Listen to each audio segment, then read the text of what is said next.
could you say something for me real quick? How was the mic? Perfect. All you guys. All right. Commissioner Troxler, thanks for being with us here today, and it's a pretty special day. We're at the Got to Be NC Festival.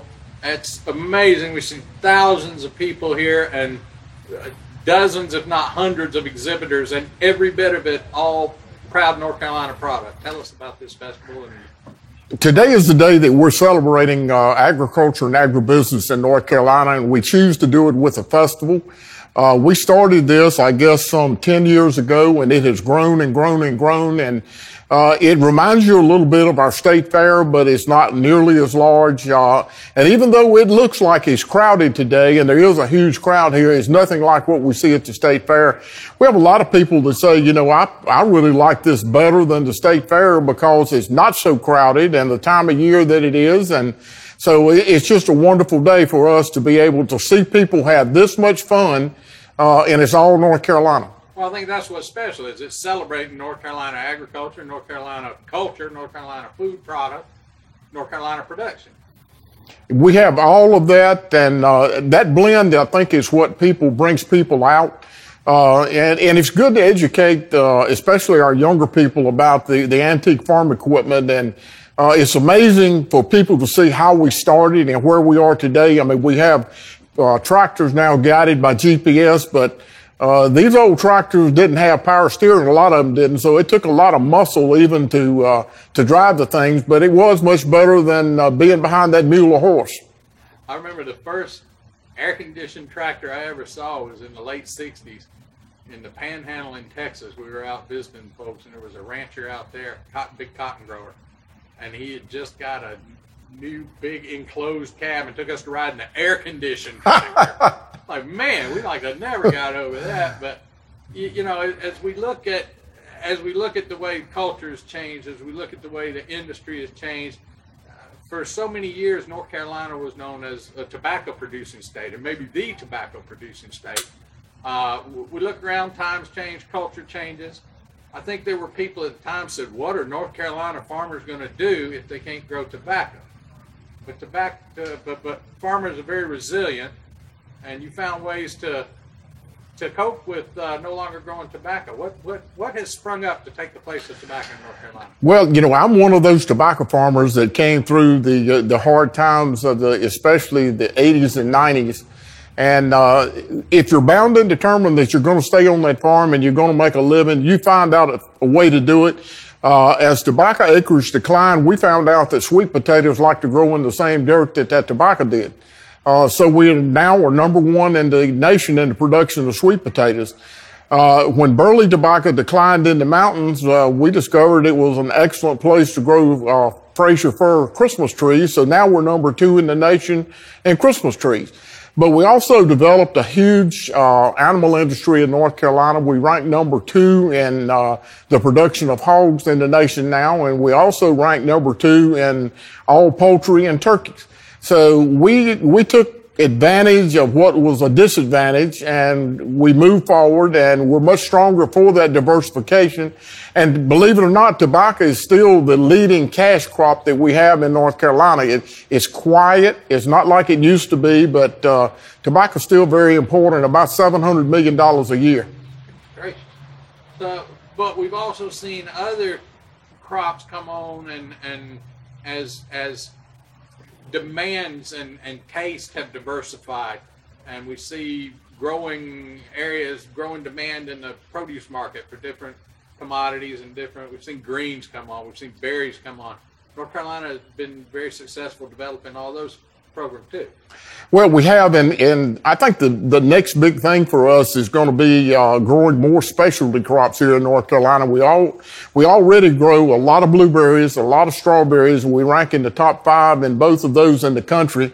But there's demand for so many other crops. And what you find out, if you've ever been in the tobacco business with the intense management that it takes, then it's a good transition to go from there to specialty crops, knowing that there's going to have to be water and irrigation involved in it, and a lot of labor in a lot of cases that involved in it. So we're perfectly capable of doing that, and I see us moving into growing these specialty crops and also manufacturing the products from these crops here in North Carolina.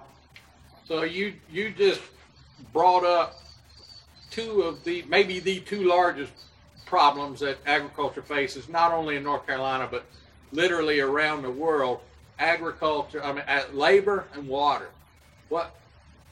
How do you resolve a labor issue? How do you deal with a broken H-2A visa program? How do you make sure that there's adequate labor on hand to harvest these crops and get them to market? Well, it's been said that we're going to import our labor or import our food, and in some cases that's almost absolutely true. The labor situation can be fixed, but it takes political will to do it. I am a little bit encouraged now that after a visit at the White House, that the administration understands more than what they would let on about the labor problems that we have in the United States when it comes to agriculture. And there were 15 farmers and ag representatives there, and we had a very frank discussion about the situation. But fixing the H-2A program is not a big deal. In fact, it's not hard to do. And we've just got to make our minds up that we're going to do it, and don't wait until it's too late, until we've got all these crops rotting and we don't have any labor to pick the crops or do the other things that we have to do. So I think that the will is out there amongst farm groups and commodity organizations to keep pushing to get this done. I myself was an H-2A user for a long time, and I understand the complexities of the program. But that's nothing but paperwork. That's easily fixable. Having a secure border is fixable. But also having that door in that border that lets the people in that need to come in to work both agriculturally and in other areas that we have in the country where there are labor shortages. Less easily answered is the water problem, and that's I know North Carolina is blessed with good water resources, but we've got to be stewards of every resource that we have right now. What's the future of water in North Carolina?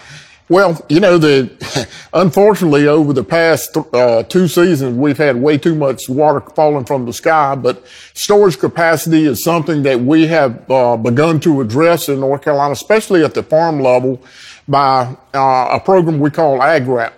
And for a long time, people thought that, I heard environmentalists say that ponds are environmental deserts, which, to me, that's nuts. But we've got to have storage capacity. We've moved into a lot of drip irrigation in North Carolina. That certainly is a much more efficient way to use water. We just got to stay on top of it and using conservation measures that do conserve water. Even as much water as we have in North Carolina, when we get into a serious drought situation like we've had before, we had some problems with municipal water supplies, and we've had problems with ag water supplies. So addressing storage is one way that right now that we need to be moving forward, and along with conservation. So, there's a lot of people in the Southeast who are encouraged that former Georgia Governor Sonny Perdue is sitting in that chair in Washington.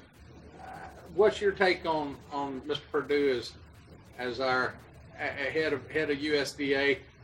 What kind of boost might that give the Southeast, and to have someone who understands agriculture in that position? I had known Sonny a little bit in the past, just, in passing, but after having time to sit down with him in Washington and talk to him and understand the knowledge that he does have of agriculture, and he is a very smart political guy on top of that. And you've got to be if you're going to be in that position. So I think he's got the attributes to be a really, really good Secretary of Agriculture. And the good thing is we think at the state level that we're going to have plenty of access to the U.S. Department of Agriculture, and even possibly the Deputy Secretary or some of the undersecretaries actually coming from the state level. So we're excited about that and ready to help do anything that we can do to make him the best secretary we've ever seen. It's nice to think that we might be in a position once to have some friends in Washington, D.C. That is an exciting possibility, and as of right this minute, my former attorney is President Trump's ag and trade advisor.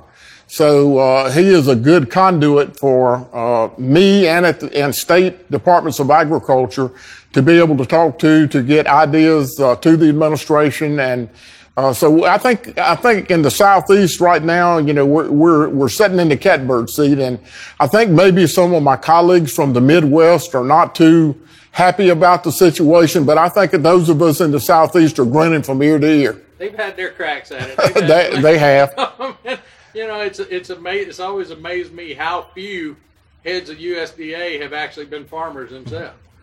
It is amazing. You would think that would be one of the qualifications, and even the position that I hold in North Carolina, I am required to be a farmer.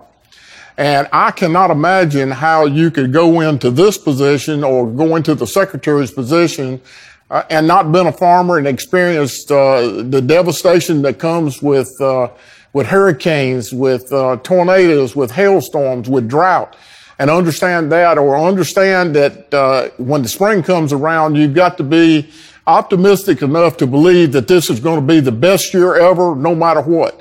And that's one thing. If you can't do that, you can't be a farmer. So, and that's the way you have to approach the job that the Secretary Perdue has, that I have, that Gary Black in Georgia has. I mean, that's the way you've got to approach it.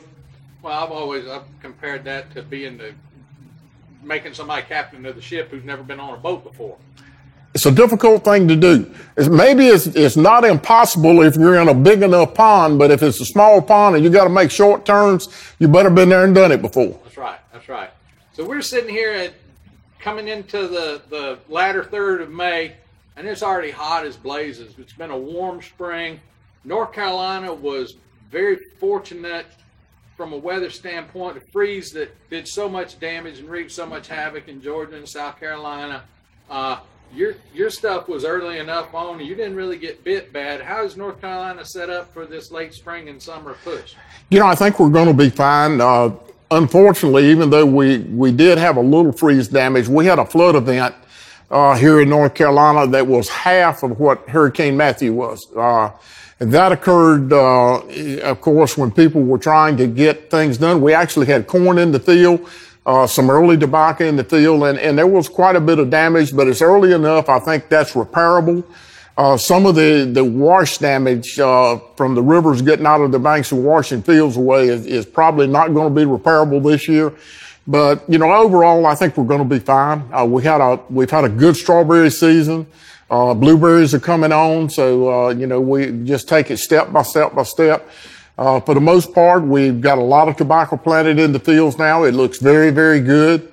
So I'm optimistic. The only thing that we can't control is going to be commodity prices, which have been historically low now for a couple of years. So we'd like to see a rebound there, and you know that's a function of supply and demand, and more, maybe even more so, trade agreements. So. We hope that we do have some good trade agreements in place. A bright spot already is we're getting beef back into China after not being there for several years, and those are the kind of things that make a difference. You know, it almost seems like over the last 10, 15 years, it's become a spinning dartboard.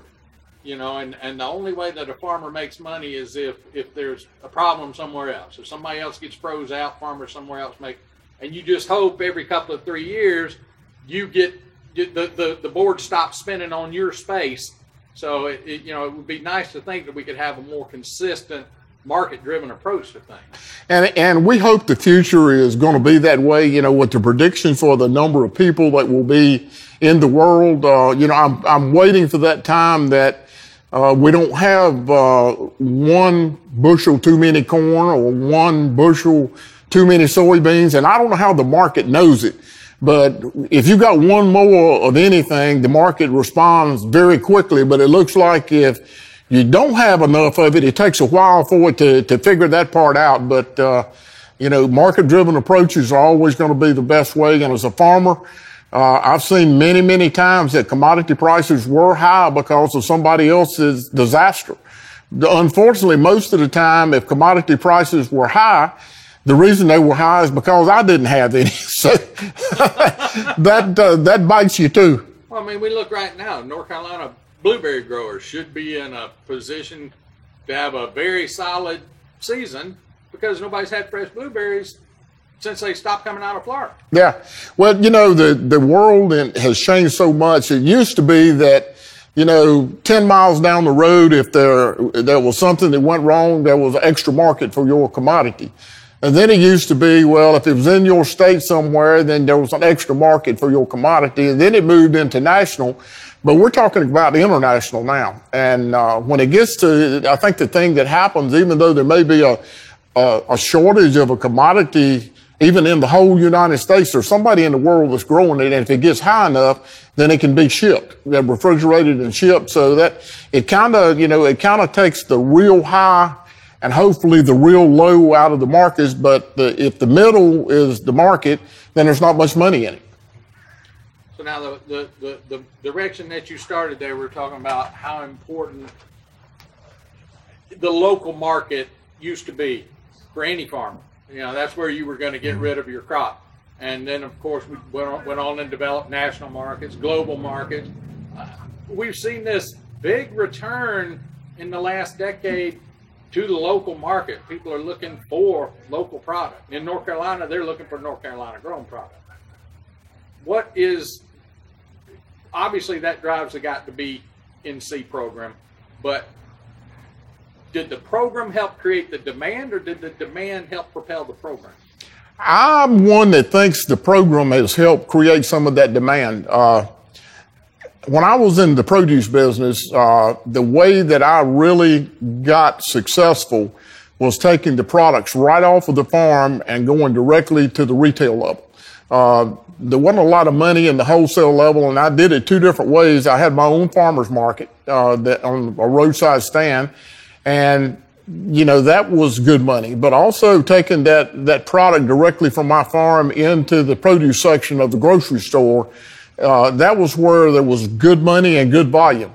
So I brought that experience in with me, and this Got to Be NC program was created just especially to do that, to get this product from the farm to the buyer through the retail chains, and we have been hugely successful doing that, and that's, I think that's created a lot of the local demand that we see out there.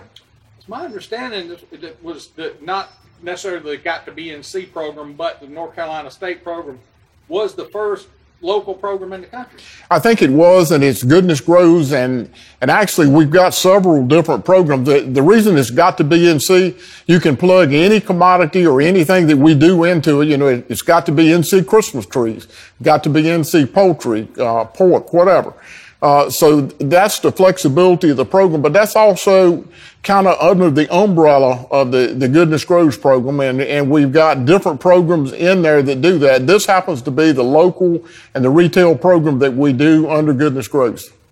So do you find is the program recognized outside of North Carolina? Well, it is. It's been, we have received national and international awards for this program. Is something that I'm very, very proud of. But I can go to Europe or other areas of the world and walk into a grocery store, and especially with sweet potatoes, I can see Got to Be NC North Carolina sweet potatoes. Now that makes me proud. And I've been in grocery stores, especially in England and other European markets, and when I'm 2,000 miles away from home and I can walk in there and see Got to Be NC, I'm a proud papa. I bet you are, and I think it's also, it says something too to the fact that somebody in England's going to walk in that store and go, oh, North Carolina sweet potatoes, those are the ones that we want. Those are the good ones. That's the idea, and that's the perception that we do want out there anywhere in the world. And we've done that with products, other products around the world. China has become a big market for tobacco. And so we're very proud of developing that new market at a time when domestic markets were declining. So it's helped us tremendously. Wonderful. So I guess when it comes to North Carolina, for Ag Commissioner, it's got to be Steve Cox. Well, in the last election, the people decided so, but the next election, you never know. You've had a great long run, though. I have. I'm starting my 4th term here, and the time has gone by really, really fast, but I couldn't ask for a more satisfying position to be in as I see the hard work that the people in the department do every day and to help citizens in North Carolina. So I am perfectly content holding this position and hopefully can for quite some time. Wonderful. You've got good working relationships with the other Southeastern Ag Commissioners. We are the Southeastern Ag Commissioners belong to an organization called SASDA that is the Southern Association of Departments of Agriculture. And we are very, very close. Several of us have been there for quite some time, become really good friends, and it is a special kinship. And we work together on a lot of different issues, both in the Southeast and nationally. Rising tide lifts all boats. It certainly does. Commissioner Troxler, thank you so much. Thank you. Pick your brain over it. All right.